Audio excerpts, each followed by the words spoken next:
شنو القطع؟ اشيل هذه الثانية بعد ولا خليها؟ اكشن.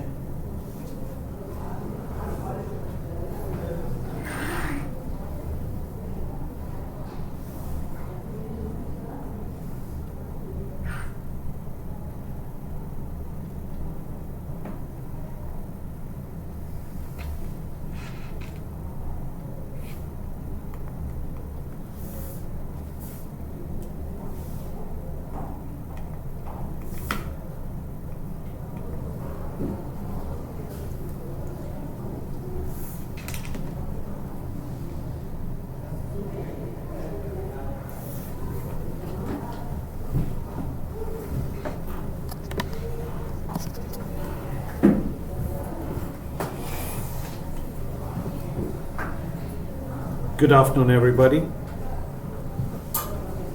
We're here for another session hosted by the Performance Factory on a topic called strategic thinking. My name is Dr. Raju Samuel, and I will be spending the next 1 hour with you trying to talk to you about strategic thinking and how it helps an organization in planning its future. As always, the chat lines are open.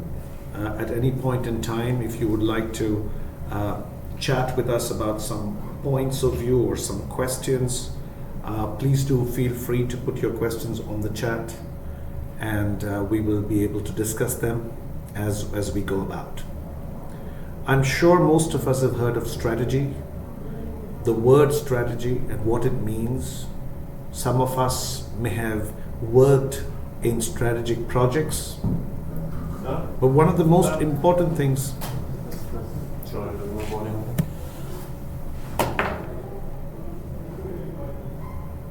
Should I start again? Yeah.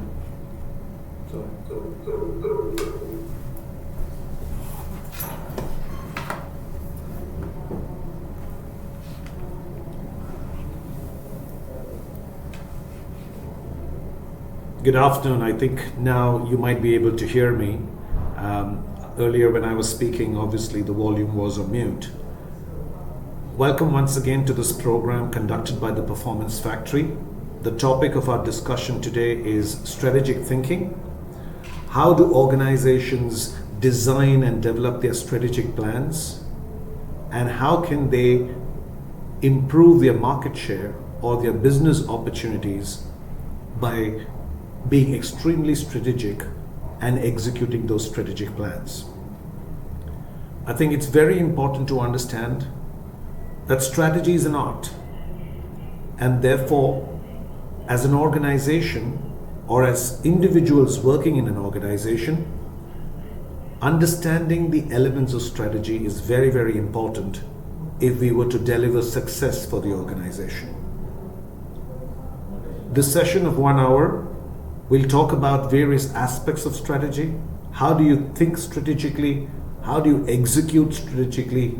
And what tools and templates exist that you can use within strategy? My chat lines are open at any point in time. If you have any thoughts or any views or any questions, please feel free to put your comments in the chat box and we can address them. Simultaneously, I might ask certain questions and would be very, very happy if you can put your questions or your answers in the chat box as well. So to kick off today's session, we intend to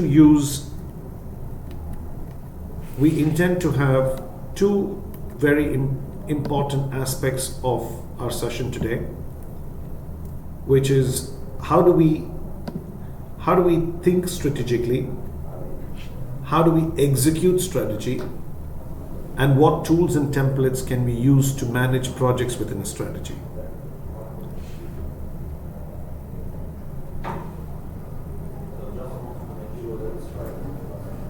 I think we have to maintain. So how do we think strategy?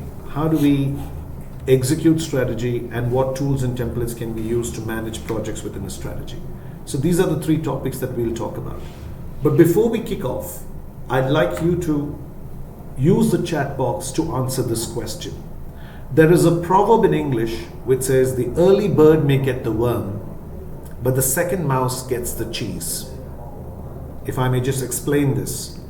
When birds go to attack their food, the first bird, the bird that is ahead of the race, obviously gets a larger portion of the meal. But when it comes to the mouse, usually the cheese is kept in a trap. The first mouse goes in, gets trapped, the cheese comes out, and the second mouse gets to eat all the cheese.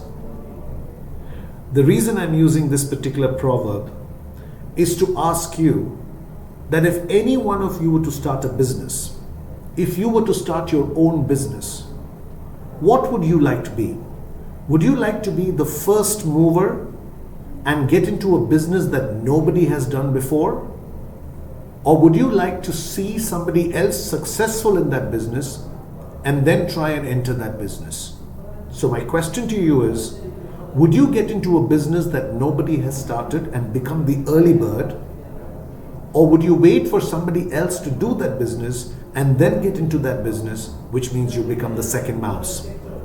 Whatever your opinions are, I'd like to see that on the chat box so that we can have a discussion about it post that. If you don't mind, can you please send your responses to the chat box?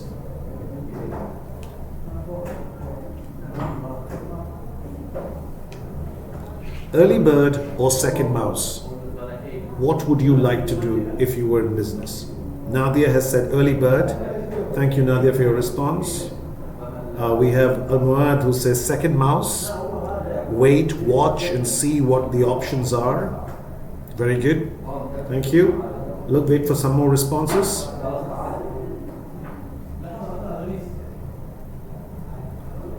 Early bird or second mouse? We have, okay, Rashida who says early bird. Thank you, Rashida. We have 19 people on the chat, so I'm hoping I can get some more responses. Would you be the first one to start a business, or would you like to be the second one? Leah says early bird as well. Thank you.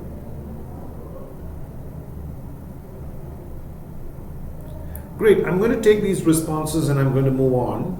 So we've had quite a few people. Okay, we have Amud who says early bird, Basma who says early bird. Very good, very good. So a lot of you are talking about businesses where you would like to be the first one to start the business. You want to be the benchmark business. You want the 100% market share. Remember, an early bird who starts business by themselves obviously gets the maximum market share, right? Because there is no other business in that industry.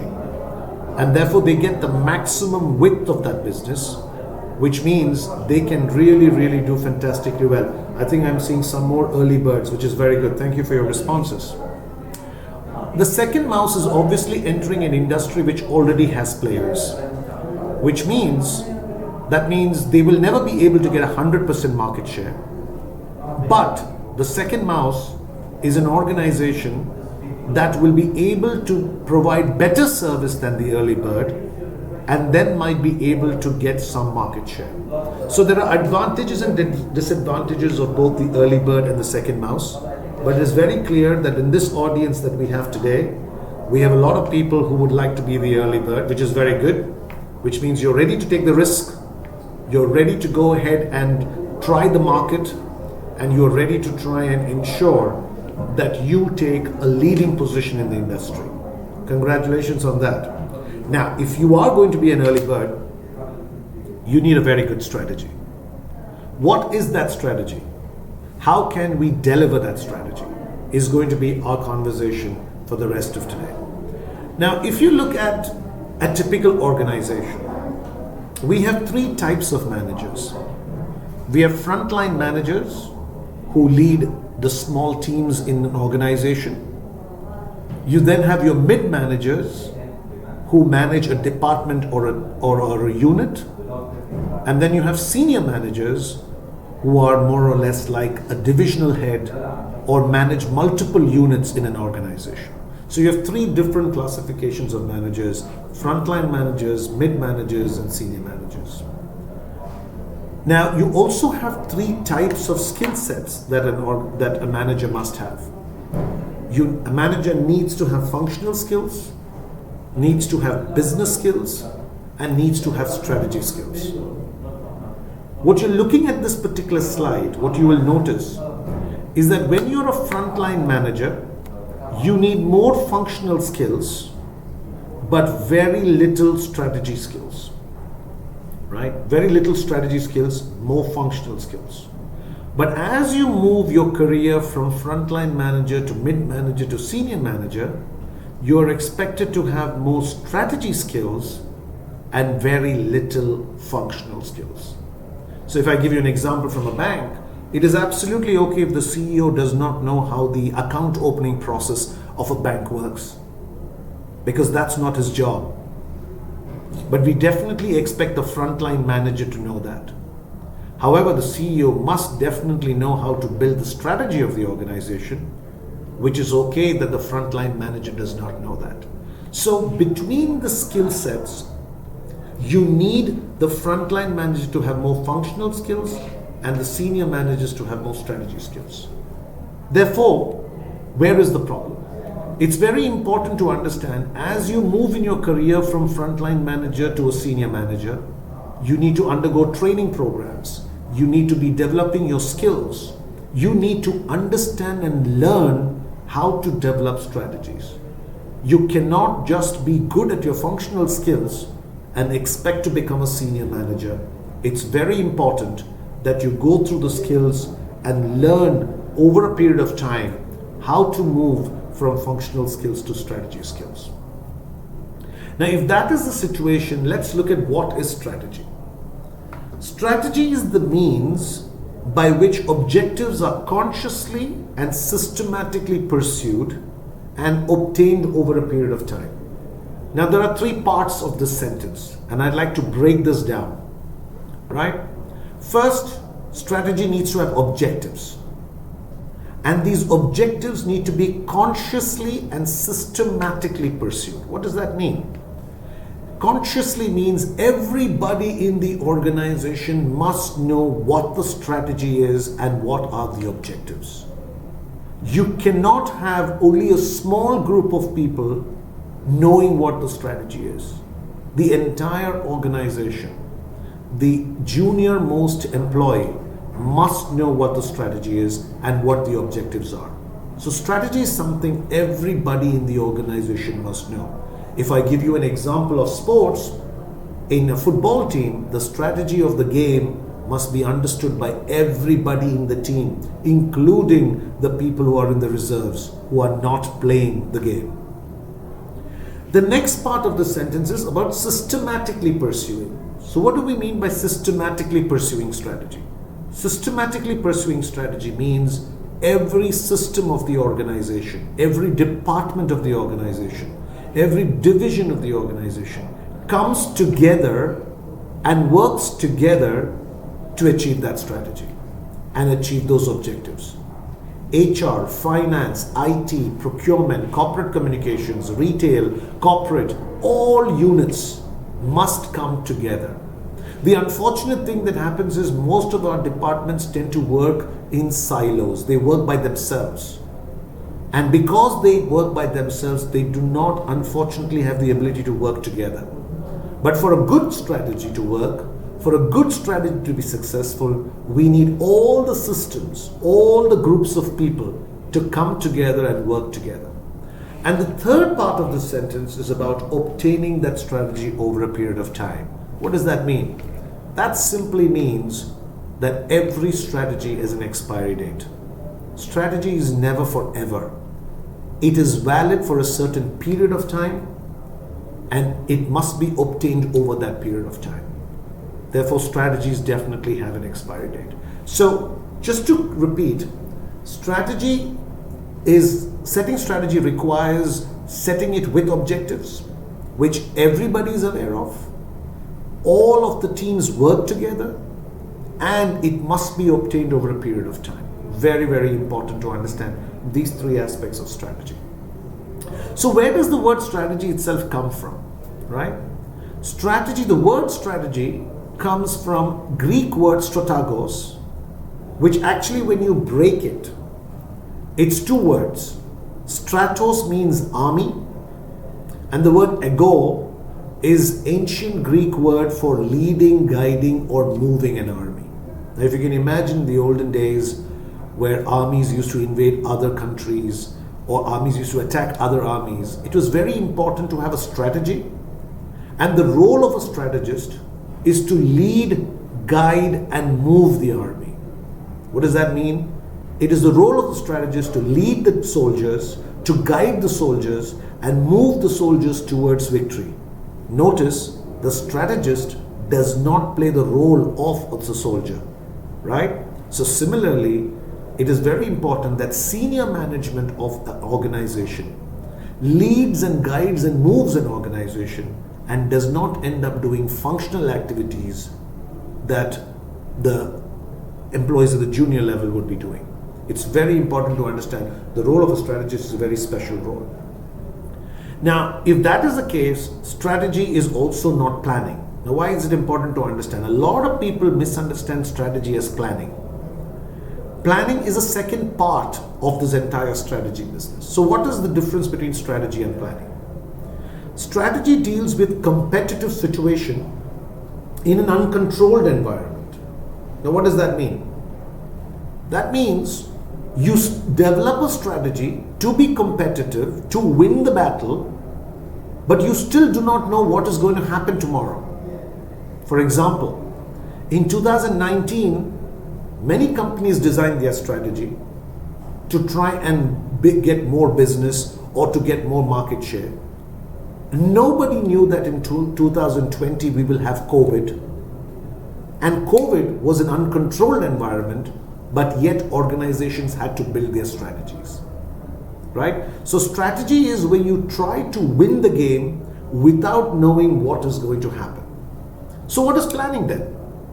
Now that you have the strategy, planning deals with situations in a controlled environment. Now that you have a strategy which you've built where you do not know what's going to happen, and then incidents happen, that is where planning comes. Now that COVID has happened, how do you plan to manage your business during such situations? That is what is planning. Therefore, strategy is about designing to win when you do not know what's going to happen, and plans are made to ensure that that strategy happens, but you know what's happening and then you change based on that situation. And that is why we say strategy is the greatest winning tool that man has ever invented. Which means if you're a good strategist, you know how to win the battle. You know how to be successful. And that's very, very important. Anybody, at this point in time, I'll just take a quick break. If anybody has any questions, any thoughts, it'd be great to hear about that on the chat box.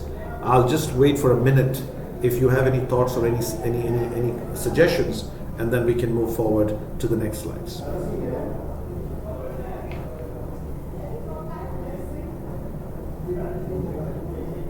Very good, Basma, thank you for that. Great, so one of the best examples of strategy that I like to use is looking at a sports team or a football team, for example, right? In the game of football, you will notice, right, the entire team comes together to try and win the game. And all of this planning is done way before the game happens. The coaches, the support staff, the physiotherapists, the players, everybody comes together and builds a strategy. The team knows exactly what positions they're going to play in, how are they going to attack, what score they need to win with. But they still do not know how the other team is going to play. So the strategy is made in an uncontrolled environment where you do not know how the other team is going to play. Now then the game starts.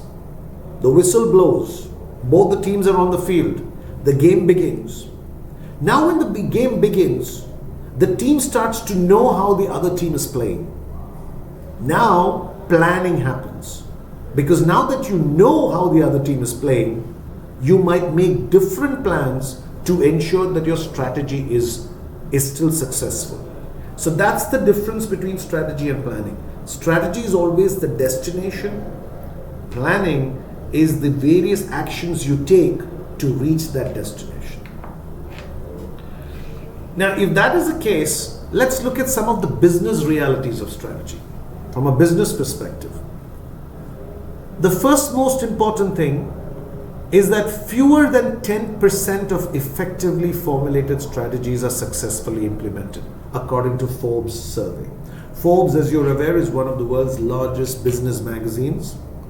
When they do a survey, and this is a global survey, this is not an Oman specific survey or a region specific survey, it's a global survey. So one of the most important things we understand from this is that the problems about strategy is a global problem. It's not a particular problem limited to a particular country or a region. So according to Forbes, fewer than 10% of effectively formulated strategies are successfully implemented, which means strategies are okay, but the implementation is poor.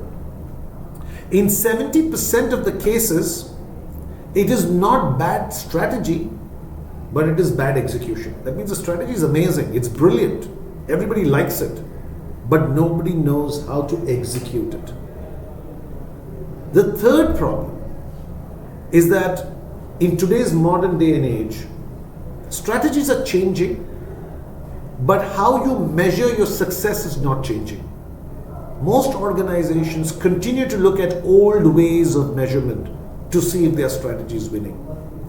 That's like saying that you're playing football in 2023, but your methodology of measuring your success is like how football used to be played in the 1950s or the 60s.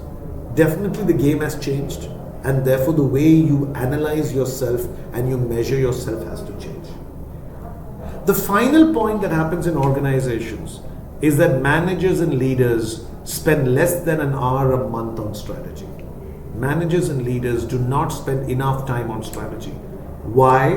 Because most of the times they are involved in functional activities. They are involved in operational activities. And every time a manager and leader is involved in operational activities or management activities, they have very little time on strategy. That means you are able to create great strategy, but you are not able to execute it because nobody is looking at it. So this is like baking a beautiful cake, but nobody is looking at whether it needs to be kept in the fridge, it needs to be eaten at a particular temperature. It's just that we are good at making good cakes. Now, what are some of the barriers to strategy working? Now, one of the most important barriers, again from the survey, is that Forbes realized when they interviewed multiple organizations that only 5% of people in most organizations understand strategy. That means 95% of people in an organization are working in that organization without knowing the destination of that organization, without knowing where is this organization going, what does this organization want to achieve. Which means most of us go to work only to do our job without knowing how our job is impacting the organization. And that is why it's a big issue that we have a vision barrier, that only 5% of people understand the strategy. The second biggest issue is the people barrier. Most managers do not have their incentives or bonuses linked to strategy. And most of the goals are not collective. In fact, according to the Forbes survey, only 25% of managers around the world have incentives linked to strategy, which means your bonus, your incentives have nothing to do with strategy, which means a lot of managers are getting bonuses and incentives, but it's got nothing to do whether the organization is successful. And worse, the goals are not collective. Your goals are different from my goals, though we are working for the same organization. And eventually, the organization does not win. The third issue, or the third barrier, is the management barrier, which we already mentioned earlier. According to the survey, 85% of the executives spend less than an hour a month on reviewing strategy. Most of the times, all they are doing is that they are looking at operational aspects of the business. The final aspect of a barrier is a resource barrier. 60% of organizations do not link budgets to strategy. We have a great strategy, we want to win, but we do not have the money to invest. And this is a big problem, because it's nice to have a great strategy, but if you do not have the financial ability to invest in that strategy, then it becomes very difficult to win that strategy. So those are the barriers of strategy working. Now, this becomes even more complex in the world we live in. And unfortunately or fortunately, we live in a world known as the VUCA world. Now, this is something that is happening to us in the modern day. This is something that is happening to us today. And let me explain what VUCA means. V stands for volatility. Volatility means that the rate of change, things are changing so fast today that the rate of change is extremely fast. So an organization who's trying to build a strategy has to constantly change their strategy because of the volatility, the rate of change. The U stands for uncertainty. A lot of organizations are unclear about what is happening now, right? For example, there's a war in the region. Oil prices going down, right? Technological changes are happening. There might be climatic changes happening. There's a lot of uncertainty. And how do you build a business when things are uncertain? When you do not know what's going to happen? The C stands for complexity, where there are multiple decision factors. I want to do business, then I have to think about marketing, then I have to think about digital, I have to think about social media, I have to think about getting customers, I have to think about getting finance, I have to think about getting a good technology system, I have to think about good operations. There are multiple decision factors that an organization has to make, and some of these things are simple while some of these things are very complex. And finally, the last thing is ambiguity, lack of clarity about meaning of an event. We're not sure what is going to happen. And a classical example of ambiguity is when COVID came through. Nobody knew when it will end. Will it be 2 months? Will it be 2 weeks? Will it be 6 months? Will it be 2 years? Right? In the initial days of COVID, everybody was completely lost.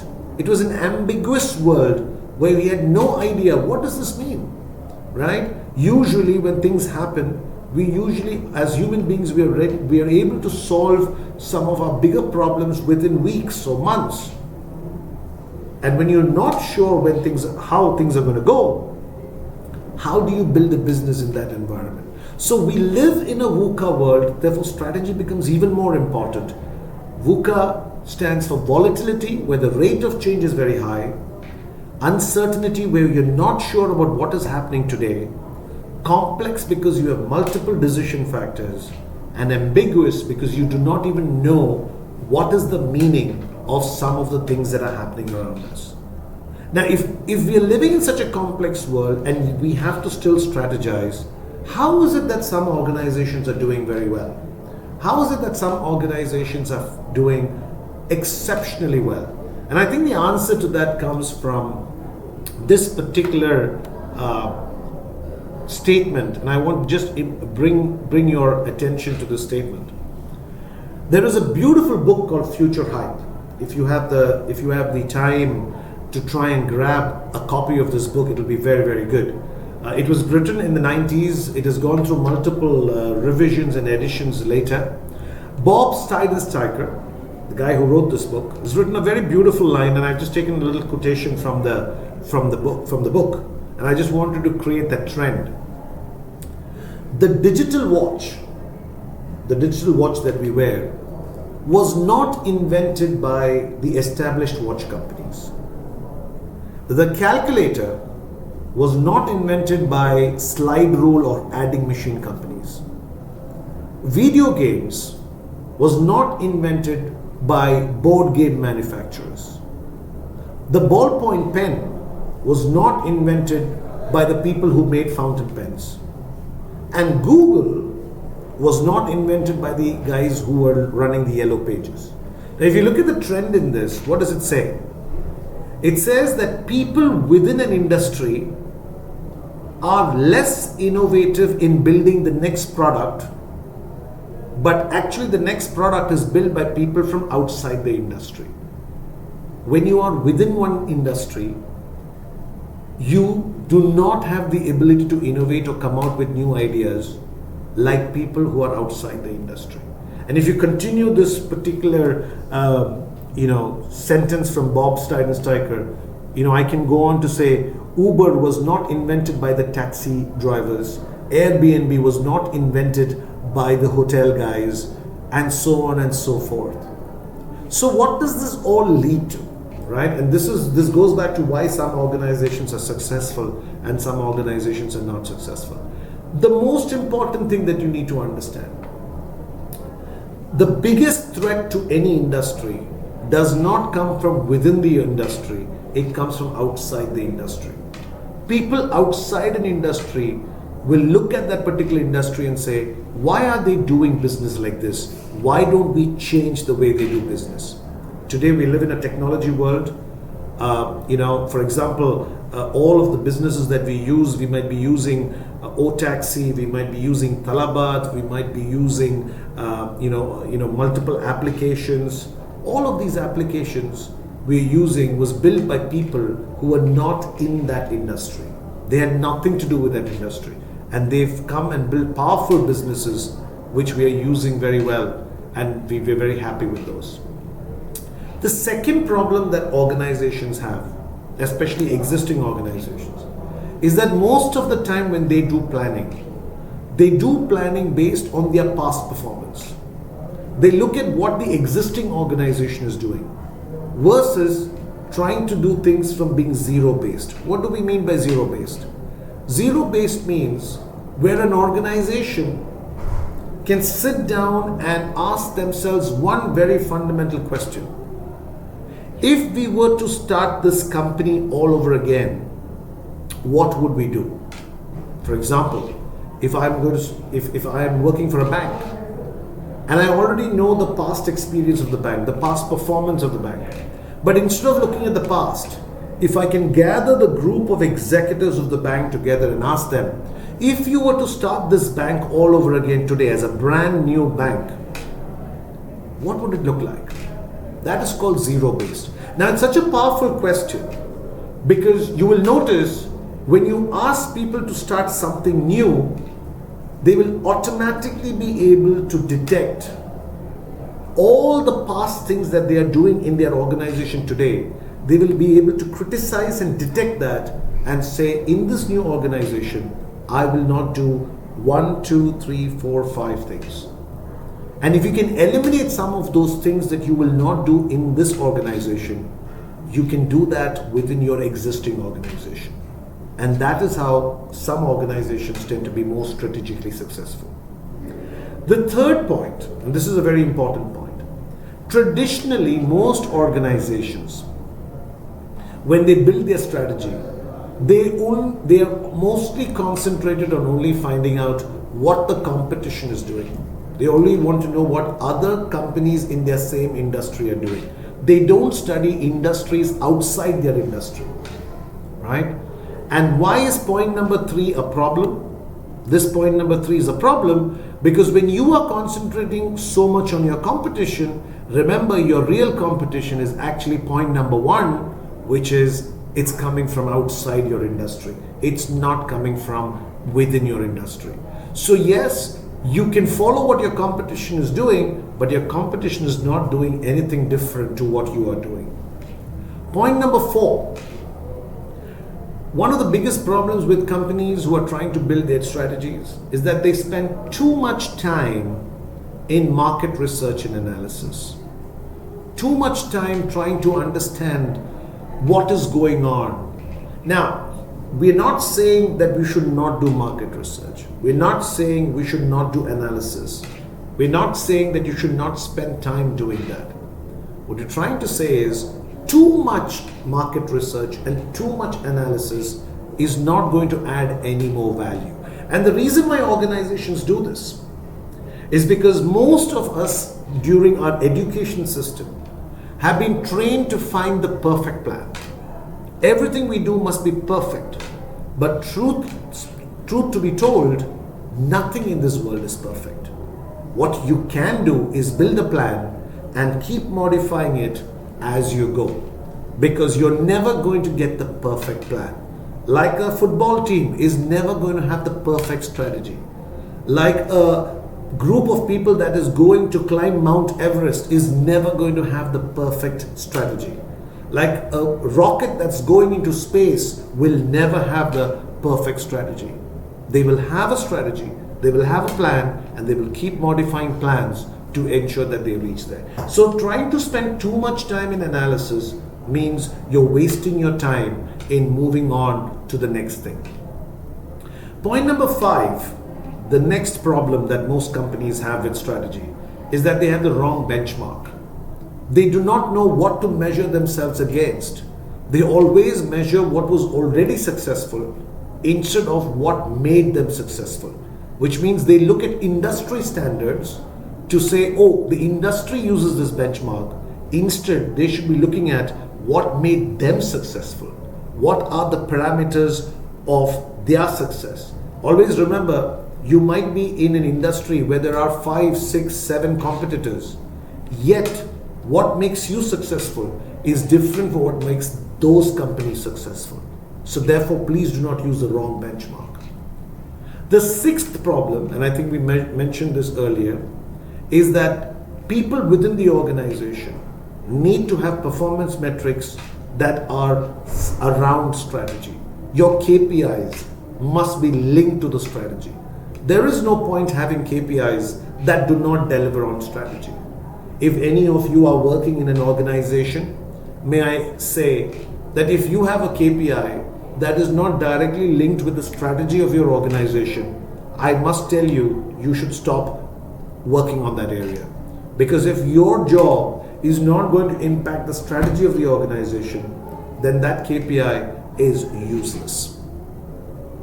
My final point in strategic planning, and this is something that most organizations have, is when you have a new strategy, you cannot have the same people.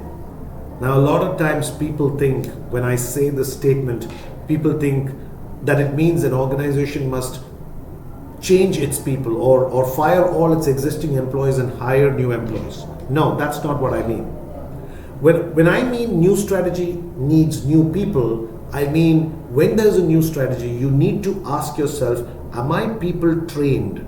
Are my people skilled to deliver the strategy? And if they're not trained, if they're not skilled, then I need to train them, I need to skill them to ensure that they can deliver the strategy. Let me give you an example. In some of our organizations, we may have joined the organization 20 years ago, 25 years ago. At that time, the technology was very, very old and was different. Today, we live in a world where everything is driven by technology. So we have a new strategy to become a technology company or a technology first company. Now, if you still have people who've joined 20, 25 years ago and you do not train them in digital areas, you do not train them in technology, how are they going to deliver your strategy? So it's very important that new strategy means new skills, new training, and therefore you get your people upskilled to deliver that strategy. I'll take a quick pause. Anybody, any questions, any thoughts, any comments? I'll take a minute and before I can go ahead.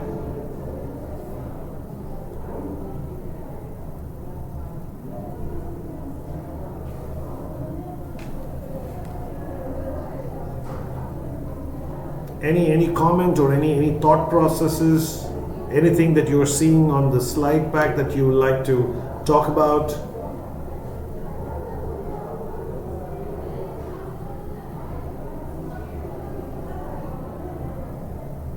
Great. So I'll move on. Now, to find out how strategy works and where are the problems with strategy, I always have this beautiful story that I talk about. And it's a story that we all know about, and it's a story that we all are aware of, right? I'm not sure whether you've used this particular product, but it's a company and a name that you have always heard of. This is Nokia. Now, when you look at this picture, I want you to look at multiple aspects of this picture. Maybe the image is not very, very clear, so I will read it out. So right here on the top, in this area, right, is the date when this particular issue of the Forbes magazine was issued. This date is November 10th, 2007.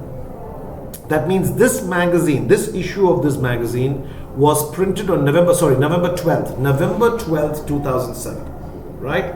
November 12th, 2007, the headline story was Nokia has 1 billion customers, a successful organization, and the question the Forbes magazine is asking is, can anyone catch the cell phone king? So the question is, Nokia is such a successful organization, it has 1 billion customers. In 2007, it has 1 billion customers. And the question is, can anybody catch this particular company? Is there anybody who can challenge this company? Now, the important thing to notice, this edition is made on November 12th, 2007. December 2007, Steve Jobs introduced the first iPhone, or rather the first iPhone came into the market. We all know the rest is history. In 2007, a company that had 1 billion customers, and people were wondering, can anybody challenge this company, now was completely beaten by a company called Apple that was building its first iPhone. The interesting thing about this, if you analyze the story of Nokia was a large organization, a very successful organization, made a lot of money, obviously, because they had 1 billion customers, right? And the story is very, very interesting in that Nokia definitely had a lot of money. It had access to a lot of the consultants. It had access to the best consultants. It could hire the best marketing people. It had everything that a successful organization needs, right? Yet it failed. And you wonder why it failed. So if you go back, in multiple interviews, the CEO of Nokia mentions something very, very interesting, where he says, at Nokia we did not do anything wrong, but everything we did was wrong. Now that's a very interesting statement. At Nokia we did not do anything wrong, but everything we did was wrong. What does that mean? Nokia had a lot of analytical skills. They were looking at their competition. They were looking at what Apple is doing. They did a lot of analysis. And when they looked at Apple, they realized that up until the iPhone, Apple was making laptops. And Apple laptops were highly priced or expensive laptops. And at that particular point in time, Apple had only a 4 to 5% market share in the laptop industry. They also knew that Apple's phone, the iPhone that Apple was launching, was approximately $999, while an average Nokia phone at that particular time was only $100. So in their imagination, when they evaluated the competition, when they did their analysis, when they called the consultants, they realized that yes, Apple is coming out with an iPhone, but the price is very high. So maybe 5% of our customers will move from Nokia to iPhone, which is okay. If I lose 5% of 1 billion, it's absolutely okay. And therefore they really did not care about how to strategize against an upcoming company like Apple. Now, if you look at that analysis, most of that analysis was done at the hardware level. They were comparing hardware to hardware. My phone is $100, iPhone is $999. Some people will move to iPhone, but most of my customers will be with me, and therefore I will continue my market share. However, Apple did not beat Nokia on hardware. Apple beat Nokia on software. The iOS software was the biggest differentiator, not the hardware or the phone itself. So what does the story tell us? The story tells us some of the biggest organizations, with all the resources that they have, with all the abilities that they have, with the entire infrastructure that they have, can still fail in their strategy because they were not thinking outside the box, but largely thinking within the box. They were looking at past historical performance and then trying to understand or trying to build their strategy. Unfortunately, the competition was looking at it from outside the box. And therefore, it is extremely possible, and we have many examples in the world, where very successful organizations, very prominent organizations, all of a sudden fail because they are not able to stand the test of time, or they are not able to adapt their strategy to the modern era, or they are not able to change or innovate in line with changing patterns in technology. Another company that comes to mind is BlackBerry, another great company that came out with a great enterprise phone solution. At one point in time, every corporate executive used to have a BlackBerry, but that company did not last more than 18 to 24 months because they were depending only on one feature, which was security. And it was only a matter of time before the other phones were able to produce the same security. And after some time, the relevance of Nokia was lost. So it's very interesting to notice, sometimes we keep saying that it's the small organizations that fail because they don't have strategy. No, the big, large, very famous organizations can fail because they do not know how to adapt to strategy. There are many examples. I can give you an example of Kodak, the company that used to make the film cameras with which we used to take pictures on the old cameras. They never could imagine that one day cameras would be digital. And today we take pictures on our phones, and because of which we do not need those old cameras where we need to put a film and take pictures. And Kodak was a film company that just couldn't adapt to the near future. Moving on, when we know, now that we have already spoken about thinking strategy and how do we execute strategy, it's very important to understand that executing strategy is all about bringing, like we mentioned earlier in the day, it's all about bringing the 4 aspects of an organization together. The people, the budget, the process, and the communication. When people come together to work together, when processes are brought together to ensure that they work in harmony, when money is put in the right place for the right investment and the budgets are aligned, and when you are able to communicate this across the organization, that is when you are able to execute strategy successfully. So remember, building a strategy, thinking about a strategy is most likely very easy. But executing a strategy, getting all the people together, getting good processes in place, getting the right budgets in place, and communicating it to everybody is the toughest part. In the field of strategy, strategy design is very easy, strategy execution is very tough. And most organizations do not fail in designing strategies, they fail when it comes to executing strategies. That's the end of my session. I will again leave 2 minutes for any questions. If you do not have any questions, thank you for your time.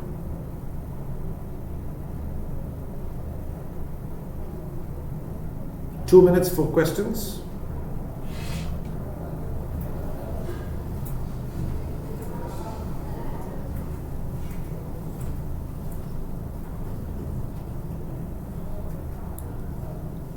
If you don't have any questions, I'm hoping we can end the call. Thank you for your time. Thank you for your participation. I've really enjoyed delivering this session. Thank you.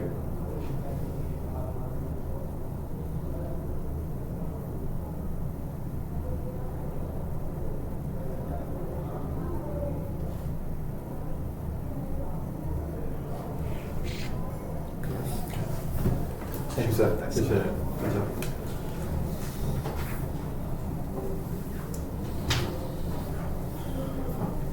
Damn to enjoy the weather. It's raining outside. It's raining already. Yeah. Yeah, I was just noticing it all of a sudden. Yeah. Well, I have to still go for another meeting. So Another meeting? Yeah, let's see. Hopefully, Sure. there's no wadis there. Perfect. Thanks a lot. Thank you, sir. Appreciate it. Have a good day. Likewise. Thank you.